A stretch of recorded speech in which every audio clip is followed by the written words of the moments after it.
દરેક નીતિની સામે કાયદાની રીતે ઊભો રહેતો SSK ન્યૂઝ ચેનલ. સુરત નવી સિવિલ હોસ્પિટલને L&T હજીરા દ્વારા 2 એમ્બ્યુલન્સ અર્પણ કરવામાં આવી હતી. L&T હજીરા દ્વારા સુરત નવી સિવિલ હોસ્પિટલને દર્દીઓની સેવા માટે ફોર્સ કંપનીની 2 એમ્બ્યુલન્સ આપવામાં આવી છે.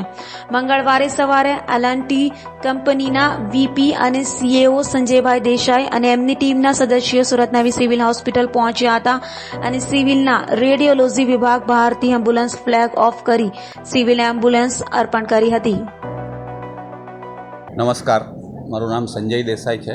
હું લાર્સન એન્ડ ટોબ્રો કંપનીમાં વાઇસ પ્રેસિડેન્ટ અને ચીફ એડમિનિસ્ટ્રેટિવ ઓફિસર તરીકે કામ કરું છું. આજના આ પ્રસંગે જે સિવિલ હોસ્પિટલ ખાતે 2 એમ્બ્યુલન્સ ડોનેટ કરવાનો જે પ્રસંગ રાખ્યો હતો તેમાં આપશો હાજર રહ્યા બદલ ખૂબ ખૂબ આભાર.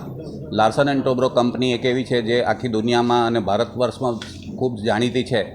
મોટે ભાગે બધા લોકો એને એ રીતે જાણે છે કે મોટા એરપોર્ટ, મોટા રસ્તા, રામ મંદિર કે અટલ સેતુ કે એવા મોટા મોટા પ્રોજેક્ટો કરતી હોય છે. પરંતુ એની સાથે સાથે એ જ લાર્સન એન્ડ ટોબ્રો કંપની આખા ઓલ ઓવર ઇન્ડિયામાં આ રીતના CSR પ્રોજેક્ટો કરતી રહે છે. અને ખાસ કરીને સુરત ખાતે હજીરામાં જે લાર્સન એન્ડ ટોબ્રોનું મોટું એક મેન્યુફેક્ચરિંગ યુનિટ છે, ત્યાં 10 કંપનીઓ જુદા જુદા પ્રકારના મોટા સાધનો બનાવે છે કે જે ડિફેન્સમાં, પાવર પ્લાન્ટમાં અને બીજા જુદા જુદા રાષ્ટ્ર નિર્માણના કાર્યમાં કામ કરતી હોય છે. એની સાથે સાથે આ રીતના બધા CSRના કામ કરતા હોઈએ છે.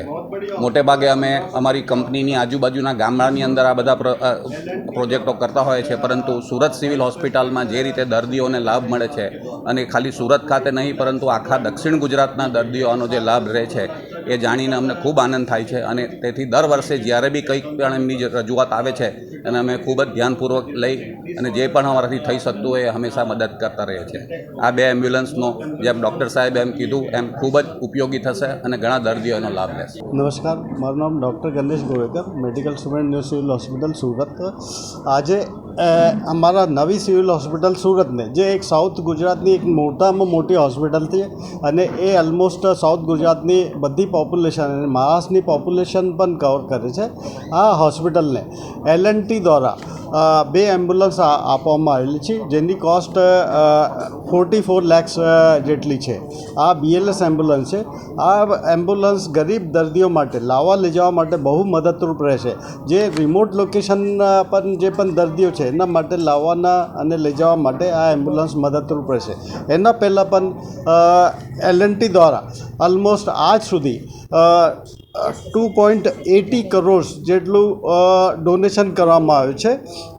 17-18માં પણ ડોનેશન કરવામાં આવ્યું છે. 19-20માં પણ અમારા ત્યાં એક ફિટલ મેડિસિન ડિપાર્ટમેન્ટ ડેવલપ કરવામાં આવ્યું છે. આ ફિટલ મેડિસિન ડિપાર્ટમેન્ટ જે પણ ફિટસ છે, જે ના જન્મેલા બાળકો છે, આમાં જો કોઈ ખામી હોય, જેનેટિક ખામી હોય તો આ ડિટેક્ટ કરવા માટે આ બહુ મદદરૂપ રહે છે. 21-22માં અમને એક એમ્બ્યુલન્સ આપવામાં આવી છે L&T દ્વારા, અને એક બાયોમેડિકલ વેસ્ટ વેન અને એક બાયોકેમિકલ અને જેની કોસ્ટ 60 lakhs છે. અને પ્રત્યેક ઇન્વેસ્ટિગેશન જે બહાર કરવા જઈએ તો બહુ કોસ્ટલી થાય છે, અને અમારે ત્યાં સિવિલ હોસ્પિટલમાં એ ફ્રી ઓફ કોસ્ટ કરવામાં આવે છે. અને 2 ફુલ્લી લોડેડ વોશિંગ મશીન અને 2 મારુતિ વેન્સ, ઓમની વેન્સ પણ આપવામાં આવે છે. એના પછી 23-24માં 2 એમ્બ્યુલન્સ અત્યારે આપવામાં આવેલ છે. અને ફિટલ મેડિસિન અમારા જે ડિપાર્ટમેન્ટ છે એના માટે જે પણ રિએજન્ટ્સ, કન્ઝ્યુમેબલ્સની રિક્વાયરમેન્ટ છે એ પણ આપવામાં આવે છે. એની પણ કોસ્ટ 16 લાખ જેટલી છે, અને 2 એમ્બ્યુલન્સની કોસ્ટ 43.2 lakhs. દરેક નીતિની સામે કાયદાની રીતે ઊભો રહેતો SSK ન્યૂઝ ચેનલ.